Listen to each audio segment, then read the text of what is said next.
Prime minister Modi north east गए हुए थे और यहाँ पर उन्होंने जो राइजिंग नॉर्थ ईस्ट जो समिट है उसको अटेंड किया। यहाँ पर उन्होंने बताया कि हमारी जो नॉर्थ ईस्ट है और नॉर्थ ईस्टर्न जो हमारी स्टेट्स हैं वो एक इंपॉर्टेंट लिंक की तरह काम कर सकती है, जहां पर हम पूरे जो साउथ ईस्ट एशिया जिसके अंदर में कंट्री जैसे कि Myanmar, Malaysia, Cambodia, Vietnam, Laos, इन सब कंट्रीज के साथ जो हमारा जो ट्रेड है, जो सारी की सारी एशियान कंट्रीज है, हम यहाँ पर ट्रेड बढ़ा। अभी तक उन्होंने बताया कि हमारा जो ट्रेड है वो 1.25 बिलियन डॉलर का है, ये बढ़कर 200 बिलियन डॉलर हो सकता है अगर हम पूरे नॉर्थ ईस्ट को केटर करें और यहाँ पर जो डेवलपमेंट है वो ज्यादा अच्छे से हो। यहाँ पर जो नॉर्थ ईस्टर्न स्टेट्स है हमारे, उनको अष्टलक्ष्मी का दर्जा देते हुए हमारे प्राइम मिनिस्टर मोदी ने कहा कि हमें यहाँ पर अब इन्वेस्टमेंट बढ़ानी चाहिए और जब हम यहाँ पर इन्वेस्टमेंट बढ़ाएंगे तो जो नॉर्थ ईस्ट का पोटेंशियल जो अब तक अनएक्सप्लोर्ड पड़ा हुआ है,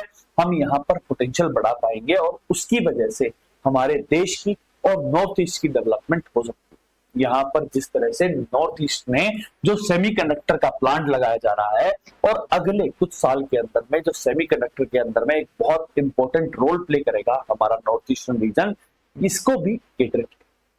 इसके बाद जो हमारी मेजर जो फर्म्स हैं जिसके अंदर में अदानी ग्रुप ने ये कहा है कि वो लगभग 5,000 करोड़ की नई इन्वेस्टमेंट नॉर्थ ईस्ट के अंदर करेंगे। उन्होंने कहा कि हमारी जो पहली सबमिट हुई थी वहां पर हम कह चुके हैं कि 5,000 करोड़, अब टोटल लगभग 1 लाख करोड़ की इन्वेस्टमेंट करेगा अडानी ग्रुप। वहीं जो हमारा रिलायंस ग्रुप है उसने कहा कि हमने पिछले 40 साल के अंदर में नॉर्थ ईस्ट में लगभग 30,000 करोड़ की इन्वेस्टमेंट की है, लेकिन अगले 5 साल के अंदर हम यहाँ पर लगभग 75,000 करोड़ की इन्वेस्टमेंट करेंगे। टाटा ग्रुप जो ऑलरेडी प्लांट लगा चुका है उसके बाद भी उसने कहा है कि हम 27,000 करोड़ की नई इन्वेस्टमेंट करके नॉर्थ ईस्ट के अंदर में डेवलपमेंट जो है उसके साथ साथ जो लोगों का पोटेंशियल है उसको बढ़ाते हुए हम डेवलपमेंट के नए आयाम देखें।